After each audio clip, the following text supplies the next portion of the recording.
Friends नमस्कार, मैं doctor Jayant, plastic and cosmetic surgeon.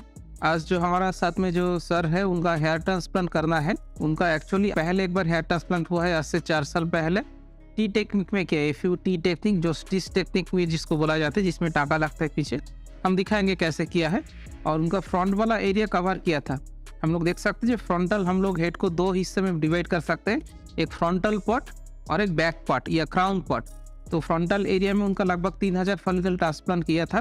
तो ये फ्रंटल एरिया में जो रिजल्ट हुआ है, I think it is satisfactory. अभी ये जो पीछे क्राउन एरिया खाली है, इस एरिया में करना है। लेकिन हमारा सर ने रिक्वेस्ट किया कि सर फ्रंटल एरिया में थोड़ा सा और हमको ज़्यादा ग्राफ्ट चाहिए, थोड़ा सा और डेंसिटी चाहिए। तो हम लोग आज जो प्लान किया, हम लोग 3500 फॉलिकल ट्रांसप्लांट करेंगे। ये 3500 फॉलिकल में लगभग 1200 से 1400 फॉलिकल हम लोग फ्रंटल एरिया में करेंगे, 1500 फॉलिकल हम लोग बीच वाला एरिया में करेंगे, और बाकी जो 400 से 500 फॉलिकल है वो मिडिल वाला एरिया में करेंगे। तो हमारा आज का प्लान है एफ यू ई टेक्निक में करना, जो एक्सट्रैक्शन टेक्निक में है, दूसरा टेक्निक है। तो उनका पहले टी टेक्निक में हो गया है, हम एक्सट्रैक्शन टेक्निक में करेंगे जहाँ कोई टाका नहीं रहेगा। और हम लोग उनका दाढ़ी से लगभग 800 से 900 फॉलिकल ले लेंगे, जो फ्रंटल एरिया में दाढ़ी का फॉलिकल हम लोग देंगे। तो अपरेंट डेंसिटी उनका इंक्रीज होगा। हेयर ट्रांसप्लांट सर्जरी डेंसिटी बढ़ाने का सर्जरी नहीं है। कई सारी टेक्निक है जिसमें अपरेंटली हो सकता है कि दिखे बड़े, जैसा ये फिंगर के बीच में आपको खाली एरिया दिख रहा है। अगर सिर्फ इसी के पीछे हम दूसरा ग्राफ बैठाएंगे तो बीच वाला खाली दिखेगा। हम लोग उसको जिगजैग करके इन मिडिल पीछे वाला रो करेंगे। सो दूर से अब लगेगा घना है। हेयर ट्रांसप्लांट में मैक्सिमम डेंसिटी 40 से 45 कर सकते हैं, जबकि ओरिजिनल डेंसिटी 80+ रहता है। तो आप मंथ देख सकते हो कि और हम लोग कर ही रहे हैं आधा। तो नेचुरल डेंसिटी तो कभी होता नहीं है, लेकिन उसको अपीयरेंस हम लोग ऐसा कर सकते हैं कि दूर से घना लगे। तो उनका जो प्लानिंग है, हम लोग हेयर लाइन जो उसको सामने नहीं करेंगे, हेयर लाइन लगभग सेम रहेगा। सिर्फ फ्रंटल विंग एरिया में जो है उधर ऑलरेडी उनका सर का जो हेयर है, पीछे का हेयर ऑलरेडी लगा है। पहला सर्जन जो है 4 साल पहले लगवाया है। तो इधर सिर्फ दाढ़ी का फॉलिकल हम लोग सामने इम्प्लांट करेंगे, और बाकी फॉलिकल मिडिल एरिया में और पीछे।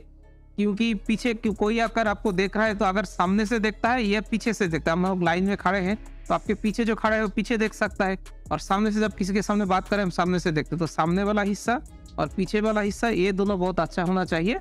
क्योंकि इतना बड़ा एरिया, अगर पूरा एरिया हाई डेंसिटी से कवर करने जाते हैं, जितना ग्राफ्ट की जरूरत होता है उतना ग्राफ्ट निकलना पॉसिबल नहीं होता है। तो एक रियलिस्टिक अप्रोच में हम लोगों को जाना पड़ेगा।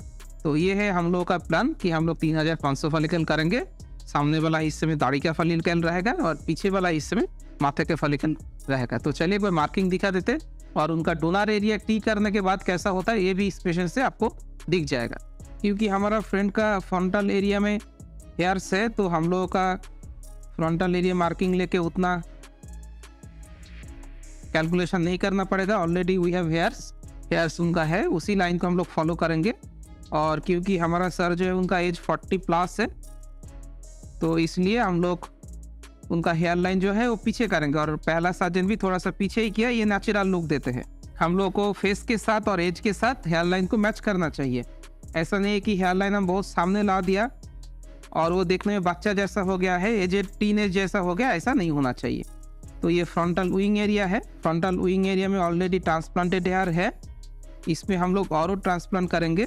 और ऐसे ही अगर जिन लोगों को चाहिए कि डेंसिटी इंक्रीज करना है, तो हम लोग सेकेंड स्टेज में कर सकते हैं। क्योंकि फर्स्ट स्टेज में, एक स्टेज में, सिंगल स्टेज में 40 से ज़्यादा करना विपदजनक है। इट में कॉज उससे स्किन खराब हो सकता है, ग्राफ्ट अच्छा से उगता नहीं है, ऐसा प्रॉब्लम होता है। तो ये जोन 1 है, ये जोन 2 है, और ये जोन 3 है जो कि क्राउन एरिया है। जोन 1 और जोन 3 हम लोग का प्राइमरी अटेंशन है। So this is zone 1, this is zone 2 and this is zone 3।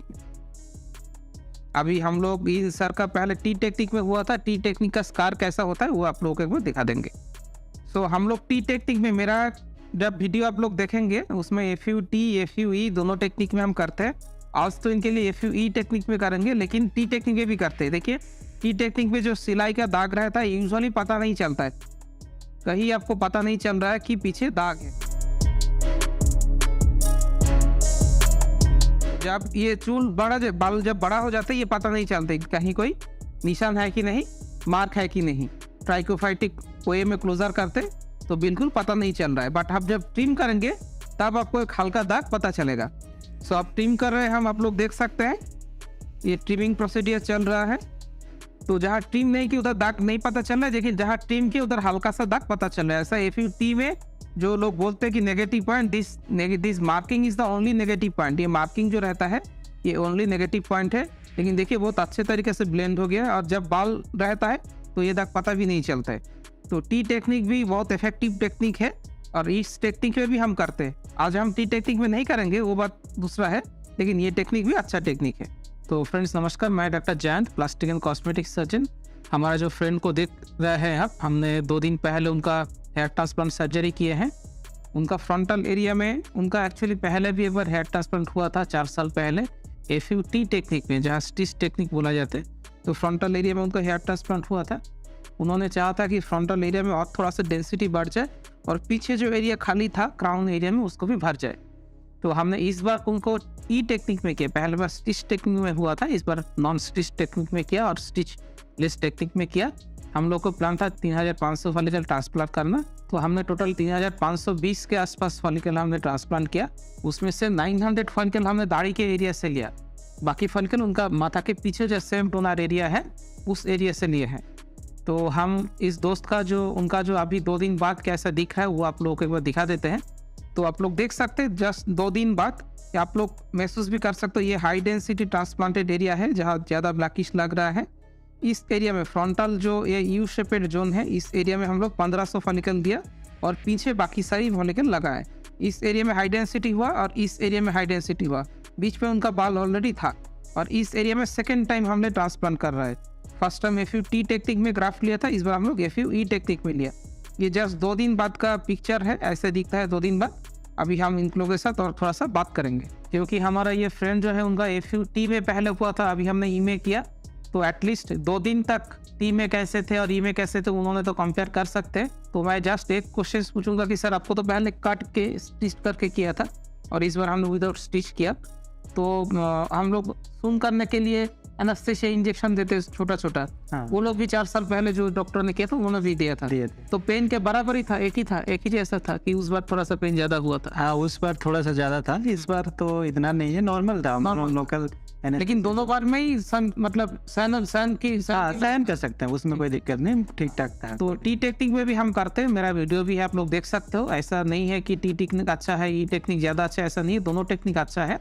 But T technique में हल्का सा पेन, क्योंकि हम लोग कटिंग करते हैं, स्टिचिंग करते हैं, थोड़ा सा पेन ज्यादा हो सकता है, ऐसा ही है। हाँ, लेकिन ऐसा नहीं है कि उसको सहन नहीं सकते। नहीं, बेरेबल है। तो दोनों टेक्निक में मेरा टी टेक्निक का भी वीडियो आप लोग देख सकते हो। दाढ़ी से 900 प्लस लिया था और माथा के पीछे से बाकी फॉलिकल लिया। तो दाढ़ी के एरिया में कोई पेन है सर इधर? नहीं, कोई भी पेन नहीं है। अभी तो मुझे कुछ भी पेन नहीं, जाने के टाइम पे भी कुछ पेन नहीं था, 2 दिन जो रुका भी घर पे, ठीक कुछ पेन नहीं है। अभी नेक्स्ट दिन से काम में ज्वाइन करेंगे कि ऑलरेडी काम कर चुका कल तो ऑलरेडी काम कर। ठीक। तो हेयर ट्रांसप्लांट के बाद यूजुअली 2 दिन बाद कभी कभी थोड़ा सा आँख में सोइलिंग आ सकता है, उनका अभी तक नहीं आया है, हम उम्मीद करते नहीं आएंगे। और 248 आवर्स बाद या 72 आवर्स 3 दिन बाद से आप काम में भी ज्वाइन कर सकते हो। ऐसा काम करने में प्रॉब्लम नहीं होता है, कोई प्रॉब्लम नहीं होता। और चल फिर भी रहा है, सर ने अपना घर से इधर तक भी आया है। तो देखिए जस्ट रिजल्ट तो 2 दिन का ही है, हम लोग फाइनल इसको बोल नहीं सकते। 6 महीने में रिजल्ट आएगा और 8 महीने में 9 महीने में थोड़ा सा जो फाइनल रिजल्ट वो आता है। तो हमारा क्लिनिक आपको कैसा लगा? हमका सर्जरी किया, हमारा स्टाफ भी आपके हमारे साथ में थे, और बाकी लोगों का बिहेवियर है, आपको सब कैसा लगा? बहुत ही अच्छा रहा, मेरा जो एक्सपीरियंस यहाँ पे था बहुत ही अच्छा है। पहली बात तो कि डॉक्टर साहब बहुत ही जेंटल हुए थे, तो बहुत अच्छा लगा। उसके बाद पूरा टीम बहुत अच्छा ख्याल किए, मतलब starting from taking getting the injections, all this thing, anesthesia, all this thing, take care बहुत अच्छा किए। और जाने के टाइम पे भी ईश्वर ने बहुत अच्छा ये किया, ट्रीटमेंट किया मुझे। तो बहुत ही घरेलू जैसा लगा क्लिनिक, ऐसा नहीं कि कोई बाहर में कर रहा हूँ, तो बहुत ही अच्छा लगा। तो हमारे सर अभी हमने एक्चुअली उनका ड्रेसिंग भी चेंज कर दिया और नया ड्रेसिंग लगा दिया। अभी घर में जाके नहा सकते, कल से नहा सकते, कोई प्रॉब्लम नहीं है। तो अब हम थोड़ा सा मैं तो बोला हमारा जो सर है, हमारा जो पेशेंट है, उनसे पूछ लेते हैं उनका कुछ क्वेश्चंस वगैरह है कि नहीं, उसका डिस्कशन करते हैं। हाँ, अभी जो पहले जो बोले थे चाय वगैरह वो कुछ भी नहीं लेना है, तो अभी क्या है, सब कुछ फूड में कुछ ये है? हाँ, आपको हमने रेस्ट्रिक्शन किया था कि ग्रीन टी नहीं लेना है। काफ़ी सारी पेशेंट है ना, हम लोग का पेशेंट नहीं, सब लोग हम खुद भी ग्रीन टी लेते हैं और आयुर्वेदिक दवाई लेते हैं। इसमें ना ब्लड का जो थिन कर देते हैं, तो सर्जरी के टाइम थोड़ा सा ब्लीडिंग बढ़ जाने का चांस रहता है। ब्लीडिंग होने से हम लोग का काम करने में दिक्कत होता है, तो इसलिए हम बोल देते हैं कि पेशेंट को 2 हफ्ता पहले से ग्रीन टी, हर्बल प्रोडक्ट नहीं लेना है। बट अभी सर्जरी हो गया है, अभी लेने से कोई प्रॉब्लम नहीं। कुछ भी हाँ, कुछ भी खाना खा सकते हो, कुछ भी मतलब स्मोकिंग नहीं करना है, वो तो आप करते भी नहीं है। और दूसरा है अभी एंटीबायोटिक चलेगा और 3-4 दिन, तो जब तक ये दवाई वगैरह चलेगा, एंटीबायोटिक चलेगा, दर्द का दवाई चलेगा, तब तक बहुत मसालादार खाना जैसे चिकन कसा या बहुत तीखा थोड़ा सा। हाँ ये बट कभी घर में जैसे घरेलू खाना हम खाते हैं ऐसे ले सकते। कोई मतलब कोई शादी वगैरह है तो उसको अटेंड करना है, लेकिन खाना पीना थोड़ा सा हिसाब से करना है। अच्छा ठीक है, ठीक है। और दूसरा क्वेश्चन, और मेडिसिन आई थिंक तो मैं ले रहा हूँ। मेडिसिन आप ले रहे हो, इसको 5 दिन लेना है, 5 दिन के बाद नहीं लेना है, 10 दिन बाद क्या क्या करना है वो हमने आपको इंस्ट्रक्शन दे दिया। ठीक है। और एक्चुअली हमारा पेशेंट जो है उनको एक बार हार्ट ट्रांसप्लांट हो चुका है, इसलिए काफ़ी सारी चीज़ उनको पता भी है। हाँ, तो आप लोग मेरा वीडियो देख सकते हो, काफ़ी सारी वीडियो है, उसमें बहुत सारी चीज़ हमने डिस्कशन किया। हेयर ट्रांसप्लांट के बाद कैसे 10 दिन तक कैसे केयर करना है उसका वीडियो मेरा है। 10 दिन बाद कैसा केयर करना है, क्या क्या चीज़ करना है नहीं करना है, ये सब वीडियो मेरे यूट्यूब चैनल में है, आप लोग देख सकते हो, काफ़ी इन्फॉर्मेशन मिल जाएगा।